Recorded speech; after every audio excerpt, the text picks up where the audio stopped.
Hello, ladies and gentlemen, and happy New Year. We are the No Bones Podcast. We're back for 2025, bringing you coverage of all the fight sports. We're going to start off this week with a preview show for UFC 311 coming this weekend from Inglewood, California, in the brand new multi-billion-dollar Intuit Dome. We'll have a look at what's coming up. We've got the return of the pound for pound number one. We've got 2 title fights and a few other tasty-looking offerings to boot. Then we'll have a couple of predictions for the year. And then we'll have a little look at what's happening in London in March, because that's been announced since the last time we spoke. And at the moment, it's looking like it's needing a bit of an injection of top UK talent. So we will kick things off, though, with this weekend's main event.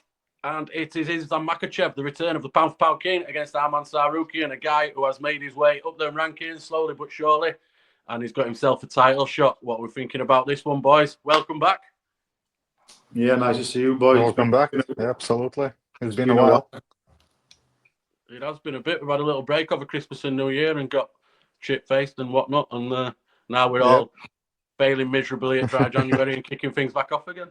Yeah, that's it, mate. We've been BKFC as well, haven't we, for the last few weeks? Yeah. That's it, yeah. We've quite a lot of BKFC, which will be coming back after this podcast for UFC. And then we will be focusing on BKFC. I've got a big event coming up at the end of February with some of our local guys and friends of the show featuring on there. But that's not what we're here for this week. This week we are here to talk a bit about Islam Makhachev and Arman Tsarukyan, amongst others. But we will start there. What we're thinking about this one, boys. It's been a long time since Islam's been out of the octagon. He's back. Yeah, I think over the last couple of years, first of all, it's an absolutely incredible fight for me. I mean, when they last fought 6 years ago, it was such a close fight. That was actually Tsarukyan's debut. Obviously, in Makhachev, I think he was only 2 or 3 into his UFC career at that moment in time. Islam, I mean, first of all, like I said, it's an incredible fight. 2 really good wrestlers. Seen that last 6 years as well. I know Tsarukyan's got a loss or 2, very, really close ones. Makhachev is pretty much undefeated in the last 10 years. Since they've last fought, though, what I would say is this is the fight to make 100% at this moment in time in this division, lightweight division, killer division, let's say. Yeah. And I just think it's just going to be an incredible fight. I mean, like I said, again, the last time they fought was 6 years ago. They've both vastly improved in that time. In all aspects, I would say as well. I mean, 2 Russian guys going against each other, brilliant work ethic, brilliant wrestlers, both of them. Both the striking's improved in such a, it's improved in leaps and bounds. So for me, it's just an absolutely mouth-watering fight to start off 2025. There's Arman Tsarukyan. He's been riding that wave on. He had a couple of losses. He had a bit of a middling career, let's say, at UFC up until recently when he started making waves, and culminating in a big win over future Hall of Famer Charles Oliveira at UFC 300, and that got him this title shot. And like you say, he deserves it, doesn't he? Because he's rode that wave. He's the man of the moment, and he's got his shot. I mean, some people might talk about Justin Gaethje. Maybe he should have had a shot before him. I know I tend to think that at some points, but strike while the iron's hot, don't you? Well, I think Gaethje would have got opportunity if he hadn't been fought Max Holloway for BMF. It were a bit stagnated around, 6 months ago, wasn't it? It were getting a bit stagnated. And I think a lot of that's to do with, obviously, Islam, when he fought Volk twice, didn't he? So we said before on previous podcasts, it's brilliant doing these super fights when he's fighting Volk stepping up, and it's just an incredible, they're both really good in fights, incredible fights. But by doing that, it does stagnate division, so it leaves people hanging in wings, doesn't it, really waiting. So you can't knock Gaethje for taking that fight. I mean, a lot of people were confident that they're better away. And if he had done, then without a doubt, it would have been him for me. But yeah, we're massively pleased that he took it as well, aren't we? I think everyone know what happened at the end of that, didn't they? So, yeah. Good. Rich? Well, I agree with everything you say. I do agree that this is the fight to make at this time. I think it will be better fight than anyone thinks, because if you remember that fight 6 years ago was really entertaining. Although they're both grapplers, they put on a good show, and it was a close fight. The only problem I have with this fight is I'm thinking Sarukian, how much did he improve? Because yes, he has improved, but if you look at Makachev, he grown leaps and bounds since then. That's 6 years. He became a different fighter what he was 6 years ago, striking wise and grappling wise, both. He is absolutely different animal, and I'm not sure Sarukian is. Because if you look at his last fight against Oliveira, he nearly lost that fight. It was very, very close. He got strangled nearly twice. He got, if not his his chin, anybody else I think would have been dropped. That 1-2 when it connected, it was so flush. I couldn't believe he was still standing, and he just ate it, and it was fine. My point is, Oliveira is better striking than him. Oliveira is probably a better grappler than him. He won that fight just, in one more round, I think he would have lost that fight. Yeah, it was a controversial split decision, wasn't it? A lot of Yeah, people it thought, was. even though that he didn't choke him out, like you said, when he very nearly got him, people still thought that Charles won over the 3 rounds.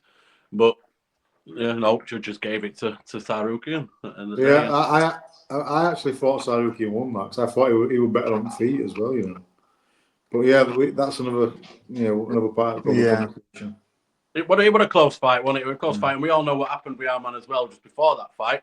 Obviously, this is the reason why he's only just getting back in ring because he's been banned since he was fighting with a fan as he were coming up there. He got the ban.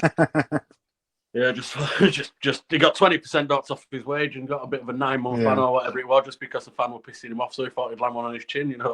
I'm sure plenty of fighters have been thinking about doing that in the past, but I tell you what, he hasn't been on fucking sofa for that time. I tell you that. If you look at pictures and videos of him, he looks in incredible shapes. When we first saw him, burst on scene 6 years ago. Now. Yeah. He looks absolutely fucking incredible for that weight. He seems to think as well that he has the recipe, for basically taking Islam down. He thinks he can win it. And the only thing I really hope for that we'll see a similar fight what we've seen 6 years ago, the real entertaining fight.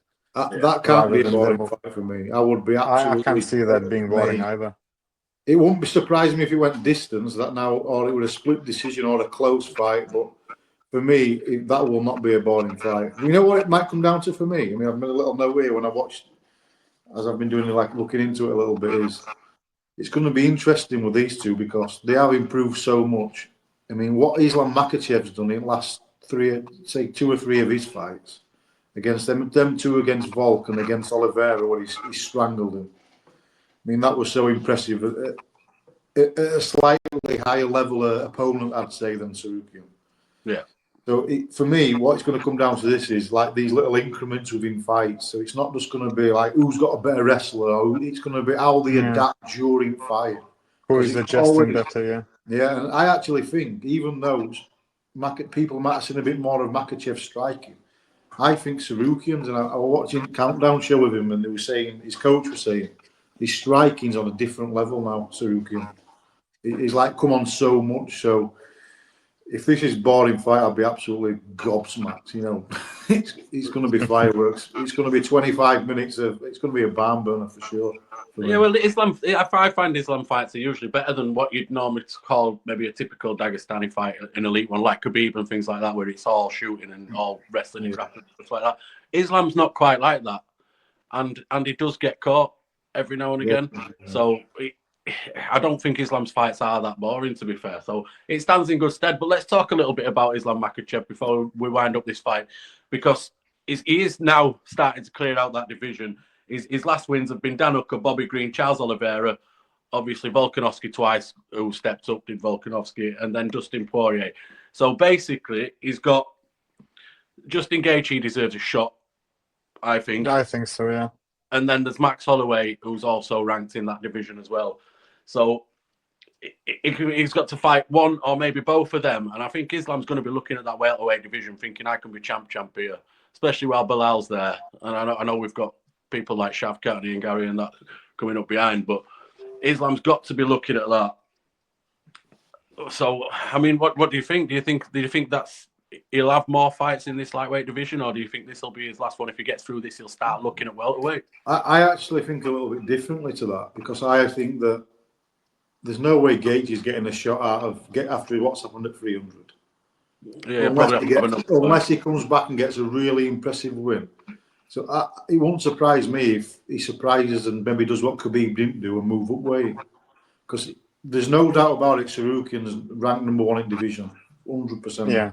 And he's pretty much, we looked at it before, and I think he's beat three at next 4 guys, down. So, and he'd have 4 title defenses then as well. So nobody can be saying, oh yeah, like Khabib, oh you kind of beat nobody's issue when you had a couple of title defenses and all this. If you 4 title defenses, for me, he's earned right to move up at that point. Yeah. So I'm not sure what you two think on that, but for me, that's what I'm saying. He's going to be looking at that welterweight, and he's going to be looking at being champ. You know what I mean? But there is also a certain Ilia Topuria as well that will be looking at Islam Makhachev's belt. So that's the fight that I'm thinking we might see in 2025, if not early. I was listening Bisping about that, and I agree with Bisping. I don't think Ilia Topuria deserved that shot. Not yet. He needs a couple of more fights and a couple of defenses. Couple more fights, and they have to be very impressive fights as well. I think Makhachev wants to move. That's the only problem I think he has is timing. Makhachev wants to move anyway. I genuinely believe by this time next year he'll be in welterweight. Yeah, I don't think he'll be in lightweight. I agree. I think it's a distinct possibility because he has, like I say, I've just listed there all the lightweight, which, as Chris says, is the killer division and most stacked division in UFC. He has now sort of cleared out that top 5. We've got some up and coming fighters that are going to be looking to get in there to challenge him again, but there's no reason why Islam has to wait about for them. He can look at stepping up, whether he's going to go for two championships at the time or if he relinquishes. That'll make lightweight even more interesting, won't it? I mean, Ilia moving up as well. Look at things with Makhachev. I mean, size of him. He cuts a hell of a lot of weight to get down to lightweight. Yeah. As does Ilia, drops a lot of weight, but to move up against a big lightweight, it's like. Yeah. Well, we'll keep an eye on that one. We'll see what happens, but it is going to be, like you say, I think a better fight than some people might make out, or some people might be anticipating. It will be a good main event, I believe. So we'll move on to co-main event, which is also a title shot for Umar Nurmagomedov. Yes. Speaking of the Khabib hub, Umar Nurmagomedov has made his way up through that bantamweight division. Merab Dvalishvili obviously taking Sean O'Malley's title off him earlier on, late on last year. It's his first defense. Merab, the perennial distance fighter, he's going up against Umar, who has been very impressive, and they've had a lot to say to each other. Do you think it's going to be another 5 rounds of Merab just mauling him, or do you think it's going to be completely different this time? Well, I think it's going to be a 5-round fight. I'd put your money on that. Yeah. I think he's only had a couple of finishes, Merab. He's 18-4 his record. Umar's 18-0, and I think he's only had maybe 5 without a guess 4 or 5 finishes. So I would guess that it probably got distance. There's not going to be a walk-off knockout in this fight, is there? Oh no chance. It is. You know what? Umar were calling him out when he wasn't even ranked. So he's been calling for this fight for a hell of a long time. Yeah. So that's led into him saying that Dvalishvili is not a real champion, and all this. Then he's coming back saying, "Well, who have you fought?" Because to be fair, I'm not sure if he ranked about around 10 before he fought Sandhagen. I'm on about Umar, and that was like he was jumping up from outside the top 10 to fight number 2, ranked guy in is it Corey Sandhagen? Yeah. Yeah. And he dominated in that fight. He was really impressive. He went distance, but he dominated him big time. So he basically jumped from kind of just outside of a ranking of 10 up to number 2 to challenger. Merab, on the other hand, have you seen? I mean, can you list some guys who he's fought of his last 3 or 4 fights? Well, that's it. His last 4 fights are bona fide absolute ballers in that weight class in bantamweight. Well, the 4 ex-champions, to be fair. These last 4 fights, he's beat Jose Aldo, Peter Yan, Henry Cejudo, Sean O'Malley. four former champions. He's wrestled the fuck out of all of them and got them results. You can't knock that. It's not exactly pretty to see. All time, I mean, he tries to have a laugh by fucking kissing them and shit and carry them across ring like he did Cejudo and Mali. But he just tried to liven it up in that way by being a bit of a silly bastard. But yeah, he's very good at what he does, but it's not all that pleasing to eye, is it? Well, nobody's got pressure like him. And when we were covering that part with, his O'Malley fight, I mean, he's all wrong for O'Malley, isn't it? If O'Malley didn't catch him, he's fucked and he's in trouble. Because when we're pressure and wrestling, and not just how he mixes it up. He don't just dive. He does do that, but in between, he mixes it with striking as well, which is kind of disguised. But nobody I've seen with pressure like O'Malley. Or, sorry, perhaps should I say? There's not many. If you look at that division, or now that bantamweight division, it is a grapple every division with the top fighters that are in there. So while we've touched on Sean O'Malley, I think the wisest thing for us to do when he comes back is we're going to take a year out as we've just been talking about in the last fight. I think Sean O'Malley, who again cuts a lot of weight, he's a tall guy for a bantamweight. I think he needs to be getting up to that featherweight and mixing it in there. I think he needs to be in there. For sure, because I think there'll be some great fights for Sean O'Malley in that division as well. To be fair, I do think though, in that division with them two, he's not touching them two O'Malley. I'll tell you that. To be honest, I want Merab to lose, but I don't even. I want him to lose to someone else. It's just. Let's face it, this is spectator sport, right? It all depends on how much you enjoy. Everyone wants to see action, blood, knockouts. This is why you tune in.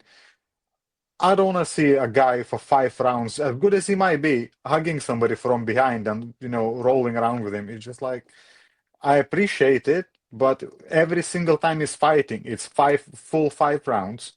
And it's literally just hugging somebody from behind and just rolling with him. I don't care.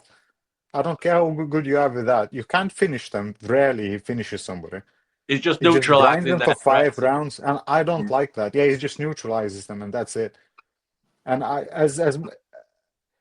to have a champion in this sport as Merab, or he needs to step up and become a bit of a better striker, or he needs to start finishing people, because nobody wants to see that. As much I admire the skill, I understand how much of a skill that is. Nobody really wants to see that. I don't care what anyone says. I don't see how anybody would enjoy just watching that for 5 rounds. When you watch it and know what they're doing, you respect it, don't you? But you respect it, but I don't want to watch it all. That's not going to bring new fans into sport, is it? Unless you're a Russian or a wrestler, or No, so yeah, like 100%. Even then, the Russians will go to Sambo events. They'll enjoy that way more than this. Well, no, because they're all moving from Sambo, aren't they, over to this? Look at Khabib, Sambo champion, Makachev. All them daggies have got the same style. But you know what's funny? None of them have the same style. All of them are ground and pounds, and they're more entertaining, and they actually finish the opponents. They're literally struggling to do that every single time. Yeah, what Khabib said in an interview this week, or in the last couple of weeks, where he's talking about most organisations won't even sign Dagestanis because they know they're just going to dominate. And it'll make them boring. Quickly, why are you saying that? He's got a point, I guess, hasn't he? A few weeks back, when we met up with Oscar, we had a chat with Oscar Owensworth. Yeah. The PFL. I asked him, did you watch the previous card where Brendan Loughnane was on headliner? And they were all for $1 million, though. They were top 5 fights, I think it was. Right. Apart from Dakota Dechiva, all other 4 that won were all Dagestanis. A lot of them. So, but I'm not. Look at the style of them. Look at Saruki. I mean, these 4 guys you're talking about now as a main and a co-main. All of them have got a similar type of style as well. Well, so Saruki is not Dagestani. Do you think though the UFC's got to be careful then, because obviously they respect and they want to grow sport, across the world. So in theory, you could say they're not really bothered who champions are. But a year ago, I would have said, they should be careful. I don't think they should be careful now, because look at Makachev. He's not boring. He never been in a boring fight ever. He's Dagestani. Look at Khabib. As much as you maybe don't like Khabib, he was never boring as well. He was ground and pounding. He was moving constantly. He wasn't just holding people down. It's all the same style, though, Rich. Pretty much. Ish. Yeah. No, Yeah, I agree with it's that. a wrestling style, isn't it? Yeah. Yeah, yeah. Anyway, yes, we know what we're going to get from that. It will be. It's, don't get me wrong. If you like that kind of thing and it's for you, then that will be great. I mean, I've learned, I've come to appreciate it, and this is top level grappling wrestling stuff. When you're getting people like Umar Nurmagomedov and Merab Valishvili, it's a lot harder to pronounce their surnames than it is to sit through the whole of the fight, and you will be entertained if you like mixed martial arts. So we will move down onto the next one, which I think could be the fight to watch for me. This is the one I think I'm most looking forward to. Yuri Prochazka is taking on Jamal Hill. Some big dudes here that have both had bruised egos at the hands of Alex Pereira recently. Both will see this as a title eliminator. Yuri Prochazka will want a third shot. Jamal Hill want a second shot at Alex Pereira. See who can knock his throne off. And an aging Alex Pereira, you know, he's not going to last forever. But I see this as being quite an exciting fight, fellas. Do you? Oh, I can't wait. I'm not even surprised if I thought they might do, they might make this matchup because I thought, what's the best now in light heavyweight? And I thought, this is it. These two boys, just let them in, let them sort themselves out. Before even Pereira was in the picture, they wanted to fight each other, didn't they? So, I mean, he's probably got fight at night written all over it. It probably won't go if it goes beyond 2 rounds. Maybe even first round, I'd be shocked. Listen, every fight that Yuri Prochazka, I think UFC has been a fight at night, so we know what we're getting from that. But with Jamal Hill as well, he's got a bit of a point to prove. He's been, I don't agree with some of the shit he's been coming out with. He's called every man and woman, grandma. He's called everybody out, hasn't he? Every man and his dog he's been calling out. Yeah, he speaks to this record. Yeah, it's a bit. It's a lot better than what it actually is. And some names on it anyway. I know he was champion for a minute, but he's got some proving to do as Jamal Hill in that division. Oh, for sure. It's interesting for me with these two because don't forget both of these were former champions, and they both relinquished the belt because they both were injuries. Yeah. Yeah, which were a great and correct thing to do. They wanted to keep the division moving. They didn't want to hold it up because they knew they were both going to be out for long term. They both came back. Unfortunately, Poatan Pereira was stood there waiting for them when they came back, and well, we all know what happened there. Above these two was only Ankalaev, isn't there? And he's been waiting. He's been waiting a good while for his chance. Yeah. I was surprised. I thought Yuri, after his losses, I heard him on an interview and he was saying that because of his diet and his training, he don't cut a lot of weight. He's a big guy, and obviously you can see he's a big set guy. But I was sure that he would, and possibly he might do if he were to lose this, he'd move down to middleweight. Yeah. I said that before. It makes a lot of sense. That I think he has fought down there before, hasn't he? But he's a big lad. He need to get down to middleweight. But I think that will be a hell of a fight. I think Jamal Hill, it's his first fight since UFC 300, since Alex Pereira made him look a bit foolish. All that, he's coming back. And as I said, they've both got a massive point to prove, and they'll both be going all out because, as I say, we're a bit stuck for contenders for Alex Pereira. At the moment, in that light heavyweight division, he is cleaning it out, and people are talking about him moving up to heavyweight and having a few fights up there, which I think is inevitable, especially with timeline because he's 36 years old. So he's not going to have long left. If he's going to go up to heavyweight, it's going to happen probably this year. So there's a lot on line for these two in this fight. To be fair, there is, especially if Pereira goes. There is, and I'm just going to let you two discuss that for a second while I get my charger. Sorry. No, that's all right. I just think in every single scenario I try to play him in my head, and I've done that a few times today. I can't see this fight going past early stages of second round tops. No, I agree. Yeah, for me, first round, early second round, that's it. I just don't see this going any further. Jamal Hill is more of like a street fighter, isn't he? And perhaps more of like a karate type of fighter, but his hands are down, reckless. I'm just hoping. They don't mind getting stuck in. Neither of these two will be holding back. That's for sure. Yeah, I'm just hoping to see the old Prochka, the one before Pereira, or even the first Pereira fight. It was like you say, it was completely reckless. Did not care if he's gonna get hurt or not. He just went there and just, went all out and always left everything in the octagon. Oh, for sure. I mean, going back to UFC 300, Yuri Prochazka, he got the bonus, didn't he, for fight at night? Yeah, against what's his name? I've got it written down actually. Yeah, Alexander Rakic. Rakic. Yeah, that's the one. Rakic. Yeah, against Rakic. That was a great fight. He got one of 300 grand bonuses, like, didn't he? Yeah, that one now you all in bonus, wasn't it? They're never in a boring fight. No, and that's the guy I want to see, hands down, completely, leaving himself exposed in danger and then just killing people. As I say, he's never in a boring fight in Yuri Prochazka. No. He's had 6 fights in UFC. He's 4-2. He's only ever lost to Alex Pereira. All the rest of them, he's turned up and he's been amazing. And then he's been spectacularly knocked out by Pereira in the other 2. So he does always get them bonuses, which is good for him, I guess. But yeah, he'll be looking for attempt number 3 at getting his title back. But I'm sure the powers will be preferring Jamal Hill to go through for attempt number 2. And then it gives that division a bit of longevity, doesn't it?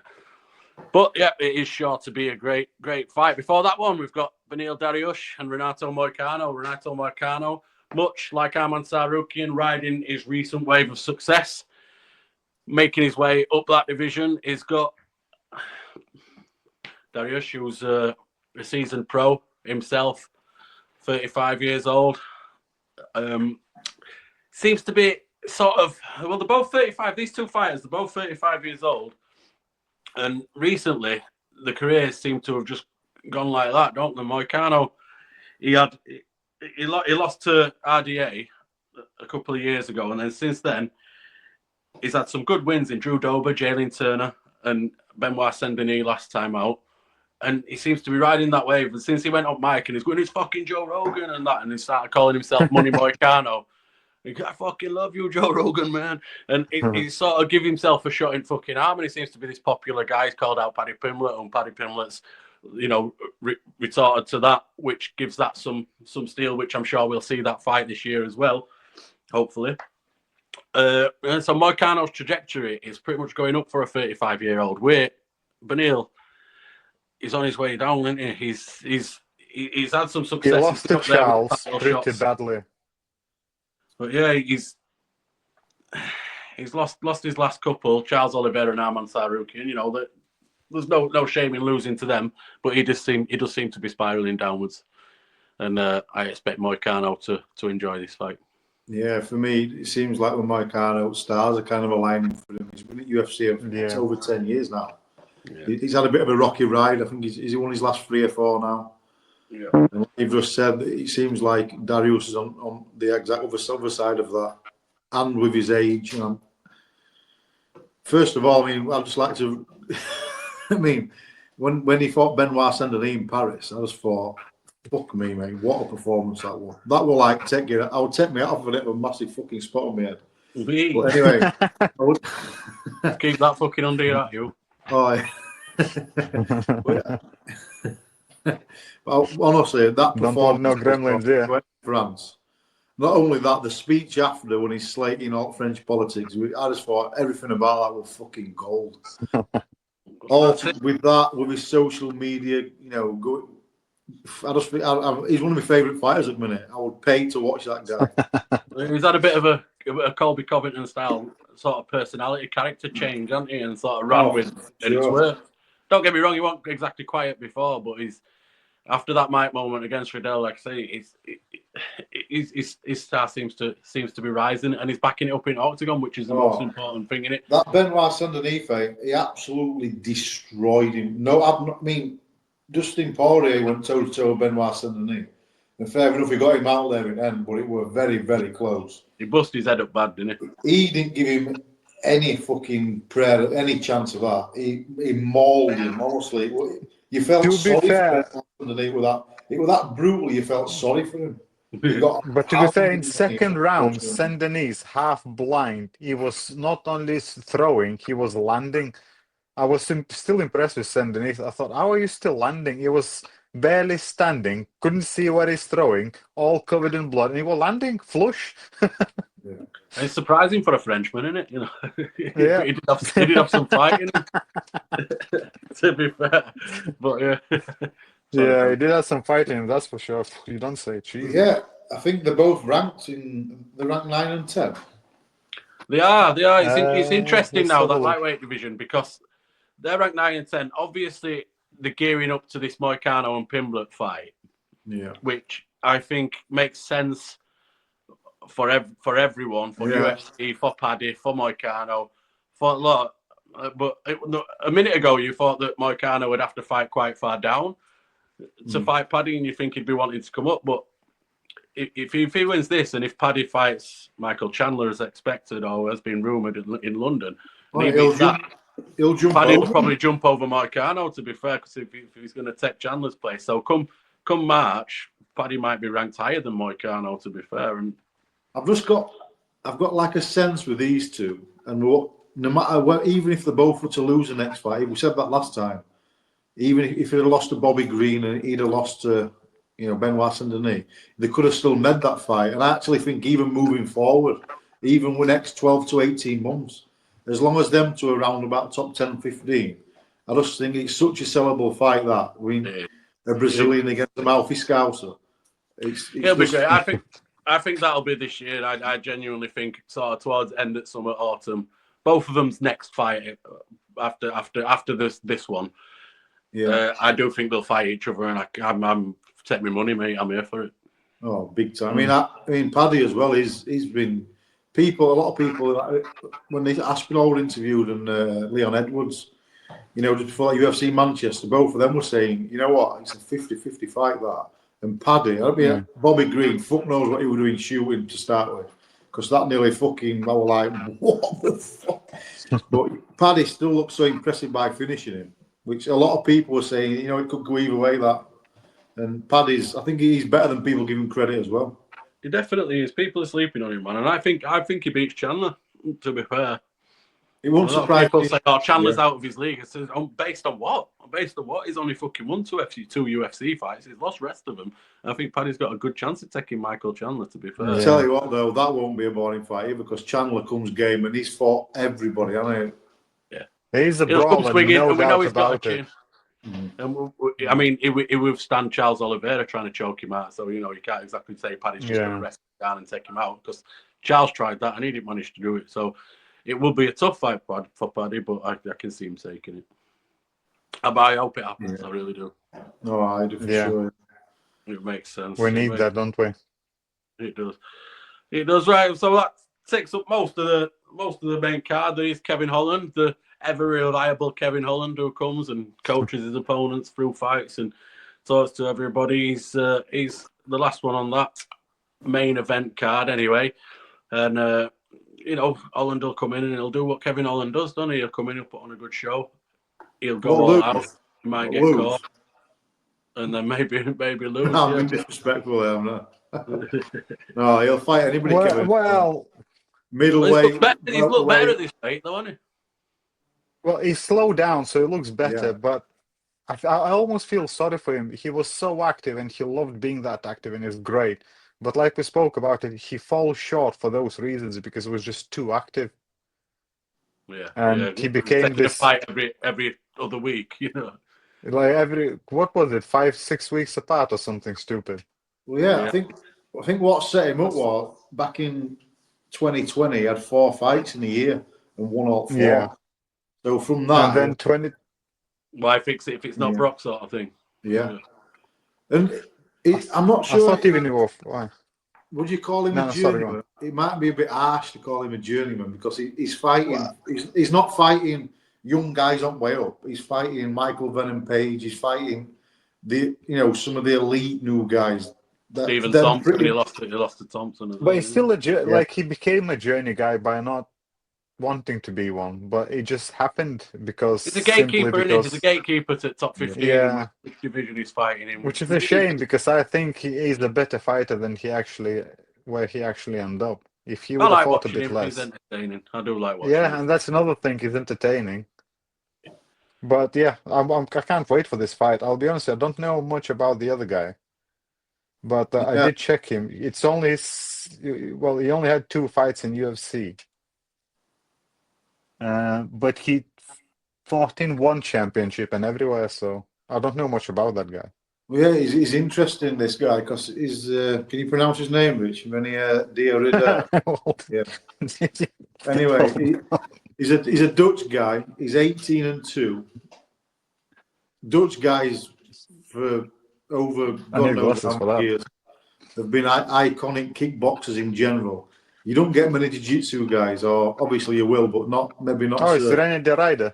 Yeah, so maybe not so much as a higher level as him. He's a former one chap. He's a former one middleweight and light heavyweight champion. So I mean, this fight, he's had one fight in UFC which he won. So he's got chops then, hasn't he? You know what I mean? He's coming in. And Sure. For me, he's just quite unique because usually look at a lot of these Dutch guys are kickboxers or Muay Thai guys, aren't they? Most of them are strikers. yeah. So for him, it's going to be interesting to see him. Also, he's a judo. So interesting thing with this is, he's a jiu-jitsu BJJ black belt, as is Kevin Holland. But he's a judo black belt as well. So I'd be guessing, and if I were to predict, maybe you want to start with a prediction, that he's going to be taking Kevin Holland down with some kind of judo throw or, some throw. And it won't surprise me if Kevin Holland got strangled within a couple of rounds, to be honest. Well, we will see. But while we're talking about predictions, I'll be honest we'll with you, in ONE FC, sorry, Matthew, but I'll be honest with all you, right, in mate, go ONE for it. FC, he had 3 consecutive losses, which is a lot. You've got him a contract with UFC though, didn't it? So Yeah, well, he's 18-2, Rich. One of them, I think, was a straight grapple, the grapple, man. Yeah, your TKO decision, TKO. Yeah, well, we'll see how it goes. Let's say Kevin Holland's never really in a boring fight. One more guy to keep your eye on, getting himself on a big main numbered event to start with on the prelims is Peyton Talbot. If you're listening to this, you probably already know about Peyton Talbot. He's a guy that's coming through that people have been talking about for a while. He's starting to make them waves. He's starting to knock people out in spectacular fashion, and he's looking good. He's starting to move up onto these cards. I expect him to get through his opponent on this one quite simply, and then be on a main event pretty soon and making his way up his division. He's an exciting fighter. So if you've not heard of him, if you've not seen any footage of him, watch him this weekend, and I guarantee you will be impressed. Yeah, just quickly to finish on that, he's 3-0 in UFC, all 3 finishes. Yeah, so he's for sure somebody to keep an eye on. Yeah, he's doing it looking good, isn't he? He is. Yeah. But anyway, we'll do some predictions for this before we move on to the next thing because we are running a bit short on time. So we will go. I just want one word answers off you both, please. Islam Makhachev, Arman Tsarukyan. Who's going to win it, Chris? I'm off. Snap. Islam. Yeah, I'm off for Arman Tsarukyan. You going for Tsarukyan? Go on, lad. Get it, Rich. No, Islam, definitely. Yeah, me too. Islam, fucking, he's off his head, is this lad? Islam, Arman's done all right. But he's fucking met his ceiling against Islam Makhachev, mate. I think so, yeah. Merab Dvalishvili versus Umar Nurmagomedov. Absolutely nailed it that time. I will try my best. Who's going to win that, Richard? We'll go with you first. Anyone's guessed that one. Get off fence, give me a name. Umar. I'll go for Davishvili. What the hell? You're going for Merab, you're going for Umar. Yeah. I'm going. I didn't say mine, did I, last time? Yeah, I did. Islam for me, and I'm going for Umar on that one. Yeah. Next up, Yuri Prochazka, Jamal Hill. Fight of the night contender. Who's going to win that one, Johnson? No, that's fight of the night guaranteed. I've got a funny feeling that because of, I know you got one word answers, but with how fucking Prochazka leave his hands and Jamal can bang, and I've just got a funny feeling that he's going to get caught. So anyway, I think Jamal Hill's going to do it. I don't think so. I hope I not. think I like Yuri very much, but I've just got a feeling he's going to get caught again. the He's getting an Klitschko habit of is getting too quick cracked, for isn't him. it? You can get that habit of getting spark out, can't you? So, Yeah, But you he can. gets clipped all the time, and yeah. Johnny he's Walker. quicker than Jamal Hill, a lot quicker. He is. I'm going to agree with. I agree. I know where you're coming from, Chris and Jamal is there, but I'm going to agree with Rich because he has looked very good against everybody in UFC apart from Alex Pereira as Yeah. Yuri Prochazka. But you're quite right. He leaves his hands down all the time. Jamal Hill can bang if he drops one.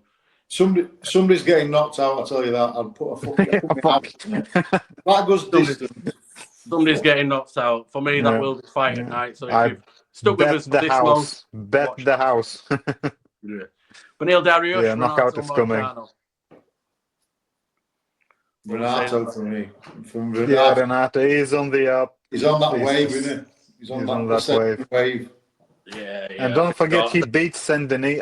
I know Saint-Denis came off the loss, but he beat Saint-Denis, who was just coming as like a storm, like a steam train, wasn't he? In lightweight division, and he beat him. He put an alt to So that. he's feeling good about himself right now. Yeah, I agree with Moicano on that. Money Moicano to get on there, to get on that mic, and make us all have a little chuckle and call out Paddy Pimbitch, as he calls him, Paddy Pimbitch.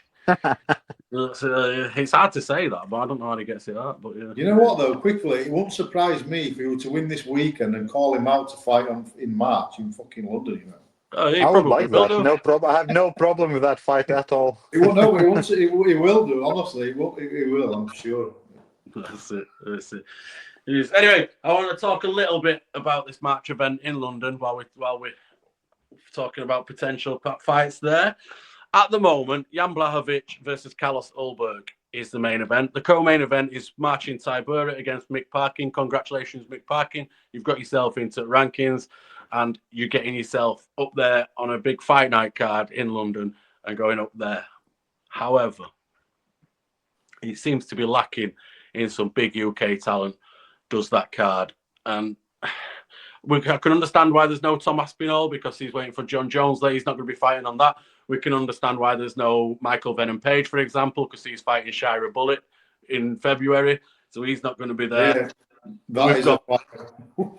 Yeah. Venom Page and Shira Bullet is a fight. Yeah, that is one. We will get onto that another time and we'll do a little show for that, a little preview for that because that is worth talking about. But then we've got Paddy, who's been rumoured to be fighting Michael Chandler. We've got Leon Edwards, who's been rumoured to fight Jack Della Maddalena. Also a great fight. Then we've got Arnold Allen, who's due a fight. I'm going to put Yair Rodriguez's name into bucket to fight Arnold Allen. I think that'd be a great fight up there. We've got Lerone Murphy, who's making his comeback. He should be on this card. I'm thinking I'll stick another name in that, Josh Emmett. I think Lerone Murphy against Josh Emmett would be a great fight. And then there's Oban Elliott. You know, there's plenty on there, and we might even we've rumoured to see some new signings coming up from other organisations, people like Shamrock, people like Luke Riley, coming out of Next Gen in Liverpool, just to name a few. Where do we think this is going to go, guys? Because it is a fight night event. It's not a numbered event. There's not going to be any title fights on there. Do we think that these main and co-main events are going to remain that, or do we think we're going to get to see some bigger name English, British fighters on that card? Yeah, I think there'll be absolutely no chance that'll remain like that. It's a hard call. No disrespect to them who you just said who are kind of, headlining, but no way. For me, Leon Edwards to kind of redeem himself from his last performance, and again, Paddy, he sells tickets, doesn't he? Yeah. That won't. I'll put it this way: if that stays like that, it won't sell out. No chance. Absolutely no chance. Paddy's looking in shape at the moment as well, so that tells me he's in camp for something. Because if Paddy ain't in camp, Paddy ain't in shape.